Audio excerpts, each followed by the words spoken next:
Our second reading today is from the Gospel of Mark. The Gospel of Mark is largely a journey to Jerusalem. A full half of the Gospel tells us Jesus turns his face towards Jerusalem, and from that moment on, he is on the move to the cross.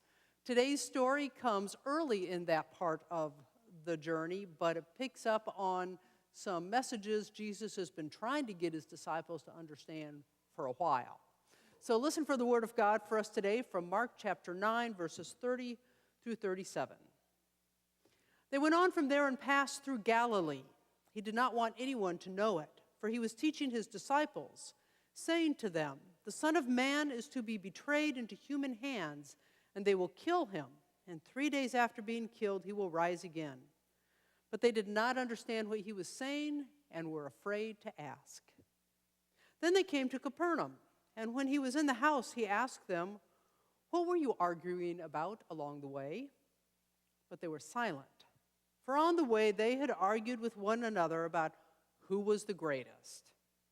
He sat down, called the 12, and said to them, "Whoever wants to be first must be last of all and servant of all." Then he took a little child and put it among them, and taking it in his arms, he said to them, "Whoever welcomes one such child in my name welcomes me, and whoever welcomes me welcomes not me, but the one who sent me." This is the word of the Lord. Thanks be to God. So let's be honest. When it comes to following Jesus, sometimes we're a lot like the disciples. We just don't get it. I don't mean we're bad people, and I don't mean we disagree with the ethics of caring and compassion and service that Jesus modeled and calls us to. What I mean is that we are comfortable. We know how the world works, and that's how we roll. And you know what I mean. It's not what you know, but who you know. Money means influence. And like the airlines say, put your own mask on first before helping anyone else. And that's how we live our lives. We make our Christianity fit with the way the world works, without even being aware sometimes of the conflict between the two. And when we do start to sense a conflict, we find ways to ease our conscience. For example, years ago, I heard a sermon about Jesus telling a rich young man to sell all he had and give it to the poor, and then he could follow him. You remember that story? The pastor said, "Don't worry, Jesus is not asking you for that kind of a sacrifice." And you could just kind of see people relax in the pews. That's just for a few exceptional people, the pastor said. It's not for you. I don't think the congregation at that moment realized that he had, I think, unintentionally insulted them. They were just glad they didn't have to sell all they had and give it to the poor. Of course, being a Christian hasn't always been about following Jesus anyway. My first church was in Roxana, Illinois. It was a small, slightly rural church. Roxana is a suburb of St. Louis. But about a mile from us was another Presbyterian church. Same denomination. It had always been the same denomination. And you might wonder, why in the world would you need two Presbyterian churches a mile apart? Neither one was ever huge in its time. Well, I'll tell you why you needed one. My church was a solidly blue-collar church, always had been. Earlier in its history, the members of that church were largely made up of the employees of Shell Oil, which was the major employer in the region. The church down the road was a solidly white-collar church, and it was made up mostly of the management of Shell Oil. It was not uncommon to have members transfer from the blue-collar church to the white-collar church simply so their bosses could see them, and that improved their chances for raises and promotions. It sounds wrong, but think about the last photo op you had. Aren't photo ops all about being seen with greatness in the hopes that some of that fame will rub off on you? I will confess there's a theater down in Kansas I go to a few times, and I'm lucky, I know the executive director, so I usually get to meet the artists.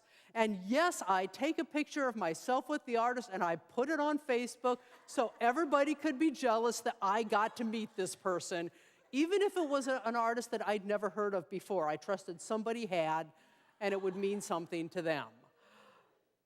It's what we do, isn't it? That's the world we live in. And frankly, most of us are quite comfortable in that world, and we know how to make it work for our advantage.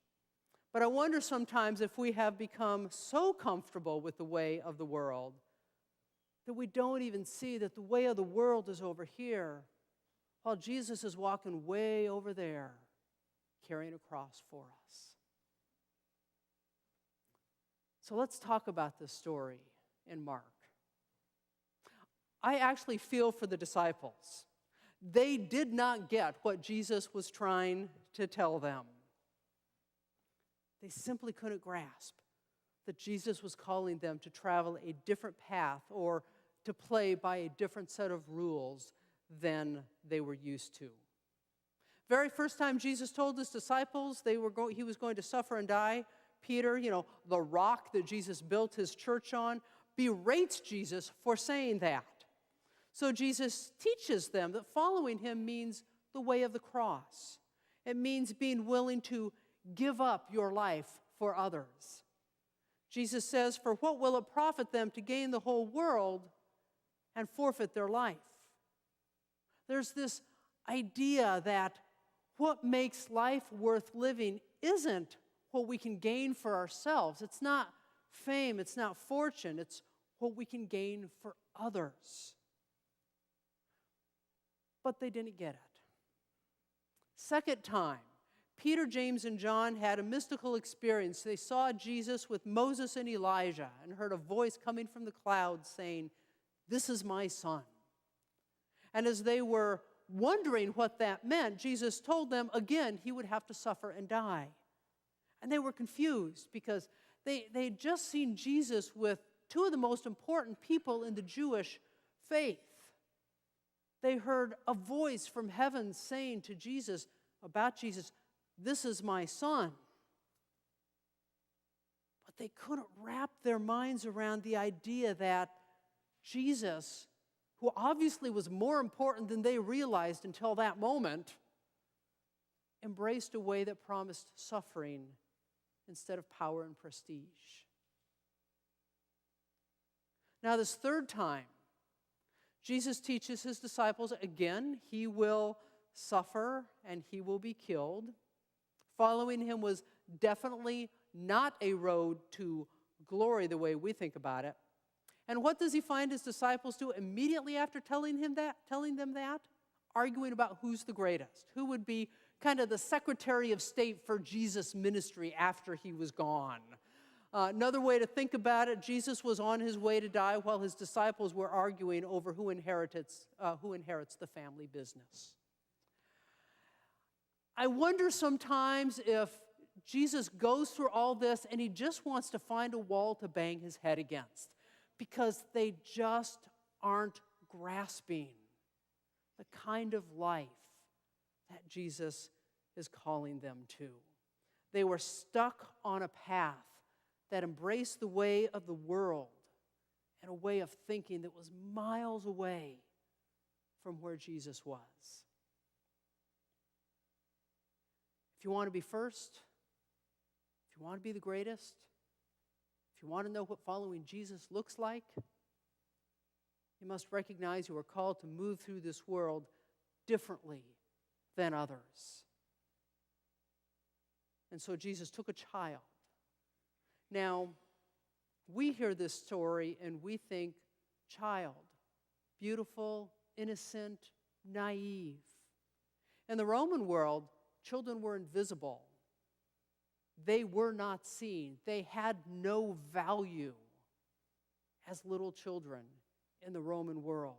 Jesus takes this invisible entity, this invisible being in his society, and said, if you really want to be great, if you really want someone to honor you, In my world, it's not going to happen by hanging out with the rich and famous. It's by hanging out with the invisibles. It's by serving the nobodies. It's by consoling the grieving, healing the sick, feeding the hungry, listening to the voiceless, seeing those everybody else just looks past, and valuing those the world attributes no value to. If you want to be greatest in Jesus' kingdom, it's not going to be the way being great in this world comes about. So are we comfortable with that kind of a reversal? With embracing a life that's not about being seen, but about seeing?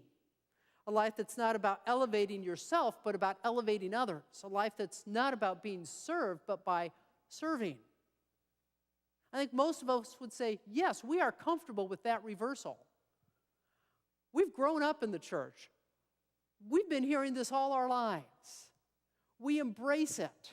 Of course we're comfortable with that reversal. But saying it and living it are two different things. Like the disciples, we are steeped in the ways of the world. And as I said earlier, we know how to make it work for us. But every once in a while, something tickles us in the back of our brain. And those are the moments when we have to ask, who am I standing with? The rich and the powerful, or the invisible ones? Who am I courting? The ones who could give me what I want, or the ones who need what I have? What's my priority, to be seen or to make a difference? I think our lives are probably a mix of walking in the footsteps of Christ and walking in the ways of the world. I don't think any of us can deny the challenge of living in a world whose values are not always in line with serving the least of those. It's one thing to say, I'm going to stand up for those who have no voice. It's another thing when your boss says, your stances are not looking good for our business, you're fired. It's one thing to say, I'll give a tithe of my income to the church, 10% for its ministries, making a difference. It's another thing to know you can't afford your medicine or you've got college bills to pay. Sometimes I will admit, I feel a little bit like that pastor who preached that other sermon that said, don't worry, God is not asking that kind of a sacrifice from you. Because I recognize the challenge of walking 100% in Jesus' footsteps in a world that values something different and pushes us towards a different way of living. And I recognize that the different demands on our times and resources are there, and it's not always a choice between good and bad. A lot of them are choices between good and good. And I know we have to be cautious of letting someone else, even a pastor, judge how we use our time and our energy and our resources and judge how faithful our walk with Christ is. Because I'm not in your footsteps. I don't know all of the things you were dealing with. I don't know everything that plays into every decision you make. So I get it where that other pastor came from and said, don't worry, we aren't asking you to do this. But I think if we want to take this walk with Christ seriously, if we want to walk closer with Christ, we always have to be asking ourselves in every moment and at every decision time, who am I standing with? Who am I elevating? Who am I serving? It's not always comfortable asking those questions. And sometimes those questions will stretch us in ways we may not want to be stretched. But this life of faith we've chosen is a journey. And like any journey, there are bumps along the way, there are detours, and sometimes it's just plain hard going. But of course, if it were easy, everybody would be doing it, wouldn't they? And this world would be a very different place. Maybe we just need to read this story a little bit more often and ask ourselves those questions. Who are we standing with? And who do we want to be seen with?